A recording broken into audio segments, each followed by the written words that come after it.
नमस्कार, मैं आयुषी वर्मा। आप देख रहे हैं दिल्ली शिबा न्यूज़। देश विदेश की छोटी बड़ी खबरों के लिए देखते रहिए दिल्ली शिबा न्यूज़। खबर विस्तार से। जो इंडिपेंडेंट है, जो क्षेत्रीय पार्टियां हैं, वो कहाँ जाएगी? कह रहे तुम भीख मांग करके करो, तो ऐसा नहीं चलेगा।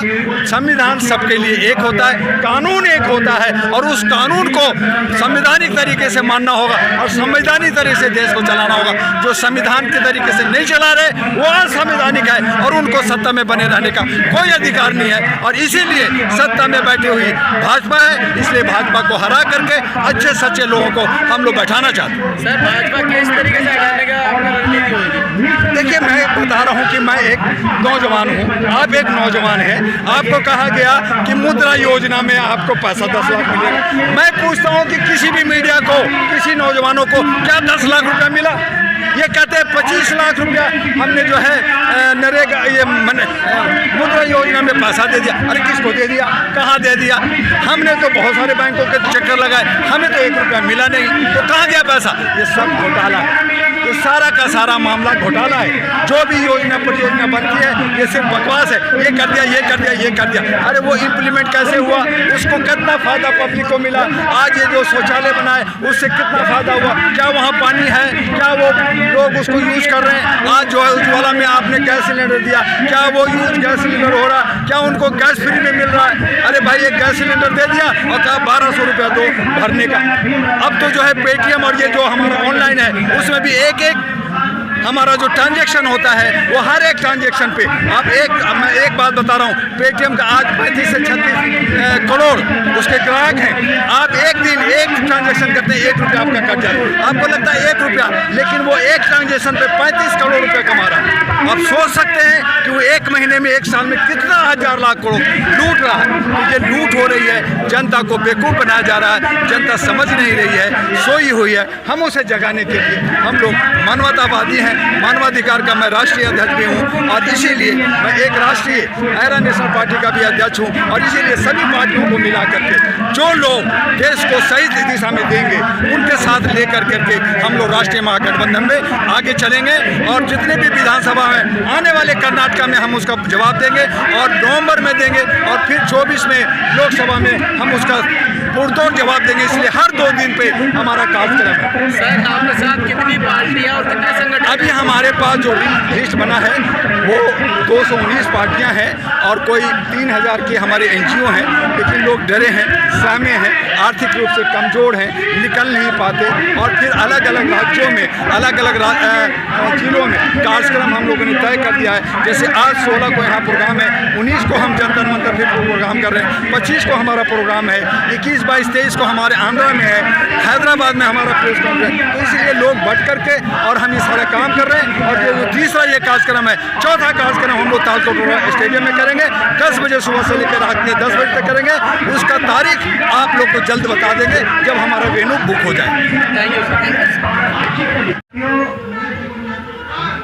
राष्ट्रवादी कांग्रेस पार्टी के प्रदेश महासचिव श्री जुगल चावला जी राजनीति के साथ साथ LIC के एजेंट भी हैं। और अभी अडानी का प्रकरण जो आया है, LIC के संबंध में क्या हो रहा है आप सबों के सामने। सब जानना चाह रहे थे कि आज जो आप भाजपा हराओ अभियान चला रहे हैं, इसका मेन उद्देश्य क्या है? कि सरकार तो बेहतर कर रही है सब कुछ। अगर बेहतर करती तो जनता हमारी इतनी परेशान होती? ये जो हमारी बहू बेटियों को गैस सिलेंडर महंगा जो हो गया 1100-1200, जिनको कहा गया था कि 300 में देंगे, हमारे नौजवान हमारे साथियों को पेट्रोल जो हमारे रामदेव बाबा ने कहा था कि हम आपको जो है पेट्रोल 37 रुपये लीटर दिलाएंगे, आज हमारा 100 से ऊपर पहुंच गया। आप कहते हैं कि सब बेहतर कर रहा है। आज हमारे अडानी और व्यापारी कॉरपोरेट को सारे एजेंसियां बेची जा रही है। रेलवे बेच दिया, कब्रिस्तान बेच दिया, सड़कें बेच दिया, बिजली बेच दिया, पानी बेच दिया, क्या रह गया? आप कहते हैं कि जो है सब कुछ बेहतर कर रहा है। अरे अगर बेहतर करता तो ये जनता आज जंतर मंतर पे आवाज़ नहीं उठाती। आज जो आवाज़ उठा रही है वो उसका द्योतक है कि हम सभी परेशान हैं। और ये भारत के अंदर जितनी भी पार्टियां जो एसी में बैठी है, जो रोड पे तो आती है लेकिन एसी रूम में आती है और बड़ी बड़ी बाधाएं करती है, हम उन तमाम लीडरों को चैलेंज करते हैं कि ये तीसरी ताकत बनेगी राष्ट्रीय महागठबंधन, और पूरे भारत के अंदर जितने बड़े बड़े नेता हैं उनको हराया जाएगा और 272 से नीचे लाया जाएगा। ये हम शपथ लेते हैं इस जंतर मंतर के ग्राउंड से। डॉक्टर साहब, फिर भी सवाल ये बनता है कि मोदी जी ने भारत के लोगों को राम मंदिर दिया, 370 हटा दी। इन्होंने जो मैनिफेस्टो में वादा किया, इन्होंने कहा कि नदियों को जोड़ा जाएगा, इन्होंने कहा गंगा को साफ किया जाएगा, इन्होंने कहा बेरोजगारों को 2-2 करोड़ हर साल नौकरी दिया जाएगा, इन्होंने कहा स्वास्थ्य अच्छा बनाएंगे, इन्होंने कहा तो इन्होंने क्या किया? इन्होंने जो है कोविड-19 के नाम पे लूट किया, इन्होंने जो है शिक्षा को बर्बाद किया, हमारे नौजवानों को कहा कि पकौड़ा बेचो। अरे मेरे भाई, जो वो डॉक्टर बना है, इंजीनियर बना है, IAS बना है, IPS बना है, वो बड़ा ऑफिसर बनना चाहता है, आप करो पकौड़ा बेचो। तो यही तो हमारा विकास हुआ, यही तो हमारा देश का सर्वनाश किया। आज हिंदू मुस्लिम मंदिर मस्जिद के अलावे कोई इशू नहीं है और उसमें लोग खुश हो रहे हैं, हिंदू राष्ट्र बनाएंगे। अरे पहले भारत है, हमारा भारत राष्ट्र हिंदू है, हमारा सनातनी है। तुम हिंदू को क्यों लड़ा रहे हो भाई? क्यों सत्ता के लिए बेवकूफ़ बना रहे हो? लोगों को बेरोजगार से दूर रख रहे हो, महिलाओं को लॉलीपॉप दे रहे हो, कुछ चीज़ें फ्री में। कहाँ से देते हो फ्री? हमारे टैक्स का पैसा लेकर के 100 रुपया लेते हैं और 10 रुपया बांट देते, कहते मैंने बांट दिया। अरे कहाँ से बांटा? तुम अपनी सैलरी छोड़ो। हमारे दिल्ली के एक एग्जाम्पल लें तो दिल्ली ने कहा, हमारे केजरीवाल जी ने, कि हम जो है जो भी काम करेंगे जनता से पूछेंगे। फिर उन्होंने सैलरी अपनी मर्जी से बढ़ाया। क्यों? जनता से पूछा था क्या? इन्होंने जनता से पूछा था कि सर आपकी दुकानें खुलेगी?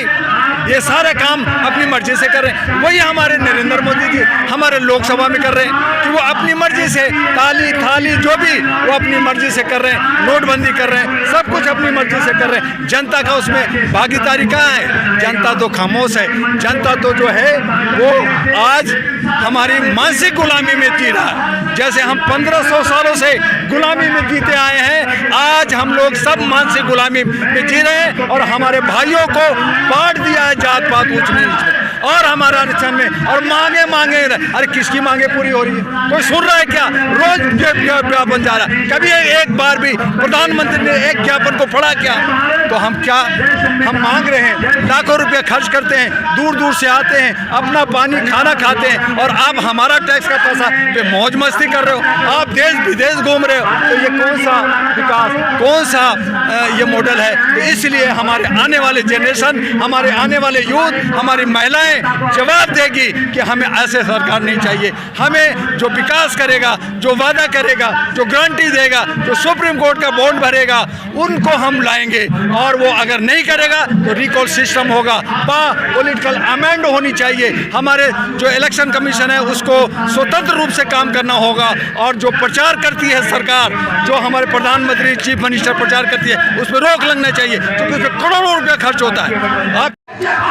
रामलीला मैदान में जब बहुसंख्यकों का सम्मेलन चल रहा था तो मैं आपकी अपील पर यहाँ पर आई और आपके विचार और मेरे विचार कि भाजपा को देश से हटाओ और इस देश को बचाओ, उसके समर्थन में लोकतंत्र सुरक्षा पार्टी की महिला प्रभारी जंतर मंतर पर आप लोगों को समर्थन देने पहुंची। मैं अपना एक छोटा सा परिचय दूंगी। मैं दिल्ली सरकार में एक शिक्षिका के रूप में शिक्षा के गिरते स्तर को, न्यू एजुकेशन पॉलिसी हमारे बच्चों को बर्बाद करने की पॉलिसी बनी है। मैं इस भाजपा सरकार के विरोध में कहूंगी कि जितने भी सरकारी हमारे तंत्र थे सबको पूंजीपतियों के हाथ में ये देने के लिए ललायित है। पूरे देश को बेच दिया है। आज युवा बेरोजगार घूम रहा है। टैंक्स त्राही त्राही हो रहे हैं। एक छोटा सा देश यूक्रेन, वहां पर पढ़ाई पर पूरा बल दिया जा रहा है, लेकिन भारत में शिक्षा इतनी महंगी हो गई है और इतनी कठिन हो गई है कि हम अपनी जान पर खेल के भी आज भी बच्चे यूक्रेन वापस गए, जॉर्जिया गए और वहां से अपनी डॉक्टरी की डिग्री लेने के लिए मजबूर है। ये भारत का हाल है। तो मैं कहूंगी कि जब तक भाजपा इस देश से नहीं हारेगी तब तक इस देश का विनाश कोई भी नहीं मिटा सकता। तो आप लोगों को दिल्ली में मैं आश्वस्त करती हूँ कि कल भी मैं आजादपुर लाल बाग में मीटिंग करके आई हूँ और भाजपा के कारनामों का काला चिट्ठा वहां खोल के आई हूँ। चंद महीनों में एक ऐसी रथ यात्रा पूरी दिल्ली से निकालेंगे। माननीय राजकुमार सैनी जी, एक्स MP कुरुक्षेत्र, जो कि भाजपा से सांसद थे, उन्होंने भाजपा को लात मार दी कि जाओ कि अगर लोगों के हक अधिकारों को लूटोगे तो हम आपके साथ नहीं रहेंगे। आज मैं राष्ट्रपति द्रौपदी मुर्मू जी से भी कहूंगी कि अगर द्रौपदी मुर्मू जी अगर देश में गलत हो रहा है और फिर भी अगर आप चुप हैं तो इस भाजपा को छोड़कर और आप मैदान में आए और महिलाओं के सम्मान के लिए बात करें। 33% का जो बिल राजनीतिक पार्लियामेंट में अभी तक पेंडिंग पड़ा है, उस बिल को भी तुरंत लागू करें, क्योंकि 50% महिलाएं इस देश का नेतृत्व करती है, लेकिन इनके लिए रिजर्वेशन पार्लियामेंट में बिल्कुल भी नहीं है। ये महिलाएं इस देश को डॉक्टर देती है, इंजीनियर देती है, किसान देती है, सिपाही देती है, पुलिस देती है, लेकिन इसका मान सम्मान और इसका प्रतिनिधित्व हर जगह पर नाम मात्र ही है। तो मैं ज्यादा समय ना लेते हुए अखिल भारतीय मानवतावादी पार्टी या जो है NGA, हमने भी एक गठबंधन बनाया हुआ है। मैं अपील करूंगी